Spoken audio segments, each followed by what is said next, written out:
আসসালামু আলাইকুম প্রিয় দর্শক, ছোট একটা আমার অনুভূতির কথা বলে আলোচনাটা শুরু করি। আপনারা প্রায় শুনবেন একটা শব্দ খুব উচ্চারিত হয়, গত অনেক বছর ধরে উচ্চারিত হচ্ছে। সেই শব্দটা হলো চেতনা। এই চেতনা শব্দটা শুনলেই আমার মেজাজ খারাপ হয়ে যায়। আমার মনে হয় যে যারা উচ্চারণটা করছেন তাদের এই উচ্চারণের পেছনে একটা মতলব কাজ করে। এই চেতনা কথাটা আমরা আগে শুনতাম, আওয়ামী লীগ আমলে শুনতাম, ওনারা বলতেন মুক্তিযুদ্ধের চেতনা। মুক্তিযুদ্ধের চেতনা এই কথাটা বলে তারা স্ট্রেট ওয়েতে জাতিটাকে দুভাগ করে দিয়েছিল। যারা আওয়ামী লীগ করেন তারা মুক্তিযুদ্ধের চেতনার পক্ষে, আর যারা আওয়ামী লীগ করেন না তারা মুক্তিযুদ্ধের চেতনার বিপক্ষে। তারা এভাবে ভাগ করে দিয়েছিল।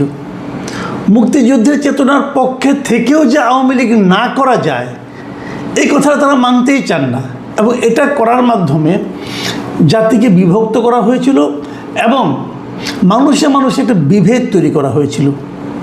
ঠিক একই জিনিস যখন আওয়ামী লীগ সরকারের পতন হলো, আমরা ভেবেছিলাম জাতি বোধহয় এবার ঐক্যবদ্ধ হবে, কিন্তু এখন আমরা দেখলাম আবার এলো একটা জুলাই চেতনা। এই জুলাই চেতনার কথা বলে এখন তারা পুরো আওয়ামী লীগ যারা আছেন তারা সবাই জুলাই চেতনার বিরোধী। কারণ জুলাই আন্দোলন তো আওয়ামী লীগের বিরুদ্ধে হয়েছে, আওয়ামী লীগ সরকারের বিরুদ্ধে হয়েছে। কিন্তু যত লোক আওয়ামী লীগ করেন তারা জুলাই চেতনার বিরোধী এবং তারা এই দেশে থাকতে পারবেন না, এবং তারা অবধারিতভাবে ফ্যাসিবাদের দোসর। এই কথা বলে তাদেরকে হেনস্থা করা হবে, তাদেরকে মারা হবে, তাদেরকে মারার পেছনে বৈধতা তৈরি করা হবে এবং তাদের বিরুদ্ধে মব করা হবে। আবার কিন্তু জাতিকে বিভক্ত করা হচ্ছে। ইদানিং শুনছি যারা নাকি এই জুলাই চেতনা জুলাই আন্দোলন যেটা বলছিলাম আমরা, এই জুলাই আন্দোলনের যারা নাকি বেনিফিশিয়ারি, কারা বেনিফিশিয়ারি? এখন যারা সংসদে আছেন তারা সবাই বেনিফিশিয়ারি। কারণ এই সংসদে তো যখন নির্বাচনটা হয় সংসদ গঠন করার জন্য, সেই নির্বাচনে আওয়ামী লীগ অংশ নিতে পারেনি। যারা জুলাই চেতনার পক্ষে নয় বলে কেউ দাবি করেন তারা কেউ নির্বাচনে অংশ নিতে পারবেন না। কিন্তু আমার জানা মতে কিন্তু 24শে জুলাই আন্দোলনে অনেক আওয়ামী লীগ করেন, আওয়ামী লীগের প্রতি এক ধরনের সমর্থন আছে, তারাও সেখানে অংশ নিয়েছিল। এরকম বহু লোক পাবেন আপনি খুঁজলে পরে, কিন্তু তারা এখন বললেও তো কেউ বিশ্বাস করবে না। কাজে এটা না হয় নাই বলি। তো যারা বেনিফিশিয়ারি তাদের মধ্যে আবার এখন একটা বিভেদ চলছে, একে অপরকে দোষারোপের বিষয়টা চলছে। জামাত এনসিপি তারা বলছে যে বিএনপি নাকি জুলাই চেতনার সঙ্গে গাদ্দারি করেছে। আবার বিএনপির পক্ষ থেকে বলা হচ্ছে আমরা জুলাই চেতনার পক্ষে আছি, ওরা বাড়াবাড়ি করছে। তার আবার বিভক্তি, ঘরের মধ্যে ঘর, তার মধ্যে আরেক ঘর। এখন কোন ঘর যে আসল এটাই তো বুঝতে পারছি না। দেখুন, আপনি দেখবেন গত কয়েকদিনের পত্রপত্রিকা পড়েন, গত কয়েকদিনে বিভিন্ন নেতৃবৃন্দের কথা শুনলেই বুঝবেন। দুদিন আগে দেখলাম জামাতের যে সেক্রেটারি জেনারেল মিয়া গোলাম পরওয়ার, তিনি বলছেন জুলাই চেতনা থেকে মুখ ফিরিয়ে নিচ্ছে বিএনপি সরকার। এবং তার বক্তব্য হলো, ওনার বক্তব্যটা আমি যদি হুবহু আপনাদেরকে পড়ে শোনাই, যে বিএনপির সংসদ সদস্যরা পার্লামেন্টে এবং টকশোতে জুলাইয়ের চেতনার বিরুদ্ধে কথা বলছেন। এমনকি তারা আওয়ামী লীগের খুনিদের প্রশ্রয় দিয়ে এদেশে অনুপ্রবেশের পক্ষে সহানুভূতি দেখাচ্ছেন। বুঝলেন, এখন দুটো কথা কিন্তু, একটা হলো যে তারা জুলাই চেতনার বিরুদ্ধেই কথা বলছেন, কেবল শিবরামে যদি মুখ ফিরিয়ে নিয়েছেন, তারা বলছেন তারা বিরুদ্ধে কথা বলছেন। এবং আরেকটা কি বলছেন, যে আওয়ামী লীগের যারা খুনি আছে তাদেরকে এদেশে অনুপ্রবেশের পক্ষে সহানুভূতি দেখাচ্ছেন। তারা এদেশে অনুপ্রবেশ করতে পারবে না। কেন পারবে না? তারা যদি অপরাধী হয় তাহলে তো আপনি বিচার করবেন। তো বিচার করতে হলে তাদেরকে এদেশে আনতে হবে না? আপনি এদেশে না এনে কীভাবে বিচার করবেন? কষ্ট করে নিয়ে আসার চেয়ে তারা যদি ইজিলি চলে আসুক না, বিচার করেন। মোদ্দা কথা হলো তারা নিজেদেরকে ছাড়া আর কাউকে সঠিক মনে করছে না, বাদ বাকি সবাই খারাপ। একমাত্র ওনারাই ভালো, আর কেউ জুলাই চেতনা বুঝে না। একমাত্র ওনারাই জুলাইয়ের চেতনার ধারক বাহক, আর সবাই হলো গিয়ে এই যে বলে এটা সবাই ধুনচা। এটা নাকি রে ভাই? তো এই যে মানসিকতাটা যে আমি ঠিক আর বাদ বাকি সবাই ভুল, এই মানসিকতাটা হলো খারাপ। এবং বিএনপি যে জুলাই চেতনার পক্ষে নয় সেটা প্রমাণ করার জন্য তারা কি বলছে, তারা বলছে, এই মিয়া গোলাম পরোয়ার বলছেন যে সরকার যদি সত্যই জুলাইয়ের চেতনায় বিশ্বাস করে তবে জুলাইয়ের সনদের ভিত্তিতে অনুষ্ঠিত গণভোটে 70% মানুষের দেওয়া রায় অবিলম্বে কার্যকর করতে হবে। ওই গণভোটে মানুষ 84টি ঐক্যমত্যের সংস্কার প্রস্তাবের পক্ষে হাঁ ভোট দিয়েছিল। বুঝেন এবার, মানে ওনারা বলছেন যে যদি জুলাই চেতনায় বিশ্বাস করে তাহলে গণভোটের রায়কে মানতে হবে। ভাই, গণভোটটা কী ছিল? গণভোটটা কীভাবে হয়? এবার সংসদে গণভোট ঢোকানোর কথা বলা হচ্ছে। কয়েকদিন আগে আদালতে রায় হয়েছিল। গণভোটটা আমাদের সংবিধানের একটা অংশ ছিল, কিন্তু আওয়ামী লীগ সরকারের আমলে যখন তারা তত্ত্বাবধায়ক সরকারকে বাতিল করে দিল, এই সংবিধান থেকে বের করে দিল, তখন তারা গণভোটকেও বাতিল করে দিয়েছিল। তো তখন তো যেটা ওই সরকার ছিল একটা সাংবিধানিক সরকার, মানে ডক্টর ইউনূসের সরকার। তো এটা একটা সাংবিধানিক সরকার যখন গণভোটের কথা বলে, অথচ ওই সময়ে সংবিধানে গণভোট ছিল না, তাহলে সেটা তো অসাংবিধানিক এবং বেআইনি কাজ তারা করেছিল। তার মানে ওনারা বলতে চাচ্ছেন যে যদি আপনি জুলাই চেতনায় বিশ্বাস করেন তাহলে ডক্টর ইউনূসের সরকার যত অপকর্ম করেছিল এই সবগুলি জুলাই চেতনা। ডক্টর ইউনূসকে জুলাই চেতনা অনুযায়ী চলেছিল। ডক্টর ইউনূসের আমলে যে দুর্নীতিগুলি হয়েছিল এটা কি জুলাই চেতনা ছিল রে ভাই?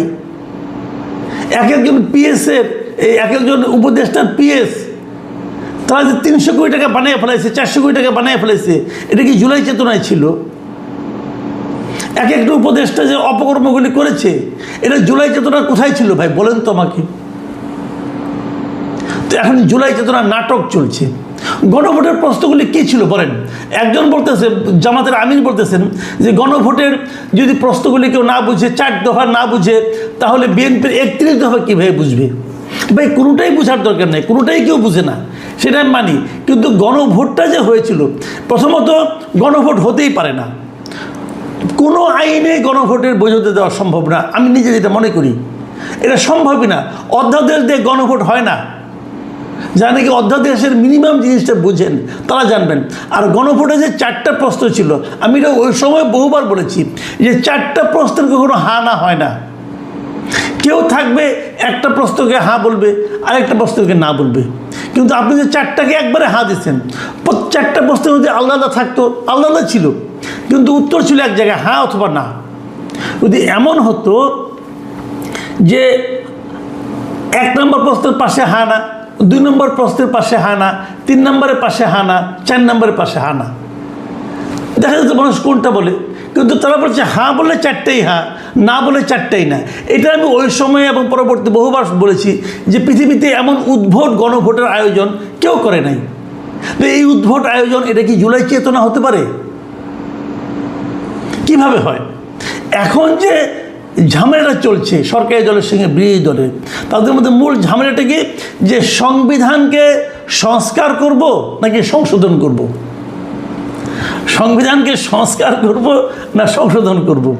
সংবিধান সংস্কার পরিষদ গঠন করতে হবে, এটা বিরোধী দলের আহ্বান।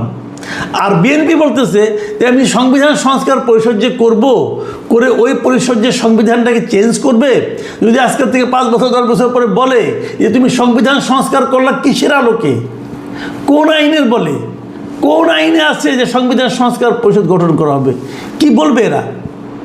দেখুন, প্রশ্ন কিন্তু দুটো। 1 নম্বর হলো, আমি যেটা মনে করি মানে বিরোধী দল যা চাচ্ছে সেটা কোনো আইনের মধ্যে পড়ে, গাইড জোর, জাস্ট গাইড জোর। এবং তারা বলছে এটা জুলাইয়ের চেতনা। জুলাইয়ের চেতনা কোথায় ছিল? এটা হবে কে বলেছে? ওই আলী রিয়াজরে বললে হবে? আলী রিয়াজ জুলাইয়ের কে? আলী রিয়াজ কি জুলাই মাসে বাংলাদেশে ছিল? অগাস্ট মাসে ছিল? অগাস্ট মাসের মানে সরকার পতনের এক পর্যন্ত ছিল? সে ছিল আমেরিকায়। আমেরিকা থেকে উড়ে এসে নিয়ে সে বলে যে আমি সব সংস্কার করে দেবো। ওর সংস্কার কে মানে?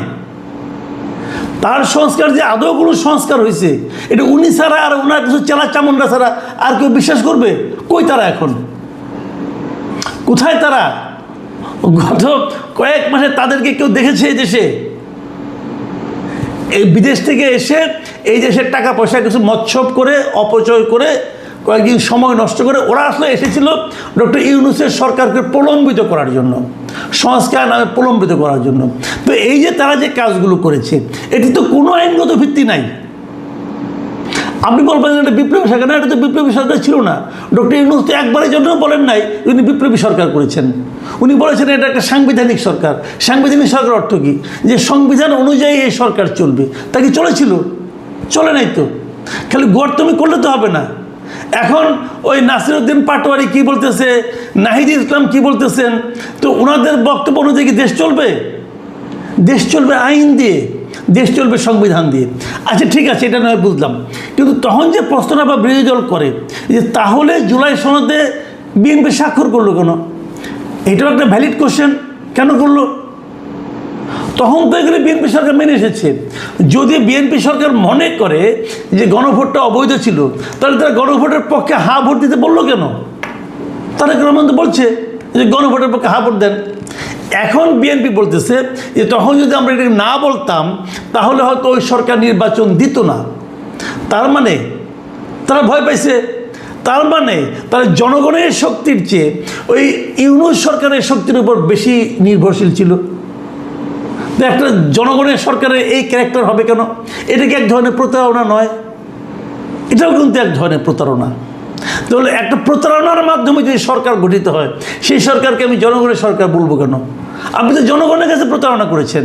আপনি জনগণকে বলেছেন আপনারা হা ভোট দেন, এখন বলেন আমি গণভোট মানি না। এটা আমি বলছি, আমি শুরু থেকে বলে আসছি, আমি একটা সাধারণ মানুষ, আমি বলতেই পারি, আমি আমার যুক্তিতে বলতেছি। কিন্তু আমি তো এই বলার মাধ্যমে কারোর কাছ থেকে ভোট চাই নাই। আপনি তো ভোট চেয়েছেন, যে হা ভোট দেন বলতে বলেছেন। আপনার কথায় বিশ্বাস করে লোকে হা ভোট দিছে, দেওয়ার পরে এখন বলেন আপনি এটা মানি না। তাহলে তখন বললেন কেন? তখন তো আপনিও বিশ্বাস করতেন না। যেটা বিশ্বাস করতেন না সেটা বললেন কেন? আর বললেন তো বললেন জনগণকে বললেন কেন? জনগণের কাছে আপনার ক্ষমা চাওয়া উচিত। ক্ষমা চাইছেন এ পর্যন্ত? আবার দেখুন, ডক্টর ইউনূসের সরকার যদি আপনার এতই পেয়ারের হয়ে থাকে, তাহলে তার দেওয়া সিস্টেমগুলো আপনি মানতেছেন না কেন? গণভোট তো ইউনূস সরকারই দিছে। আবার ইউনূস সরকারের সঙ্গে যদি আপনার বিরোধ থেকে থাকে, তাহলে তার উপদেশটাকে নিয়ে আপনি আবার মন্ত্রী বানাইছেন কেন? তার অ্যাটর্নি জেনারেলকে নিয়ে আপনি মন্ত্রী বানাইছেন কেন? তো আবার তার যত তার উপদেশের যত অনিয়ম নিয়ে যখন মামলা হয়, সেই মামলাগুলি গৃহীত হচ্ছে না কেন? সব মিলিয়ে একটা জগা খিচুড়ি অবস্থা, এবং সব মিলিয়ে চেতনা নিয়ে ব্যবসা করার একটা আকাঙ্ক্ষা, একটা মতলব। এই চেতনার ব্যবসা কিন্তু সবাই করতেছে। আমি একটা জিনিস মনে করি, যারা নাই যতদিন এই দেশে এই চেতনা নিয়ে বাণিজ্য থাকবে, চেতনা নিয়ে মতলববাজি থাকবে, যে এই চেতনা যারা বিশ্বাস করে, ওই চেতনা যারা বিশ্বাস করে, মনে করবেন ততদিন এই জাতির উন্নতি অসম্ভব। চেতনা নিয়ে বড় বড় কথা বলা মানেই হলো দেশকে, জনগণকে, নাগরিককে, জাতিকে বিভক্ত করার একটা প্রক্রিয়া। এই প্রক্রিয়ার হাত থেকে, এই মতলবের হাত থেকে আমরা কবে মুক্তি পাবো আমরা জানি না। প্রিয় দর্শক, এখন এ পর্যন্তই। আল্লাহ হাফেজ।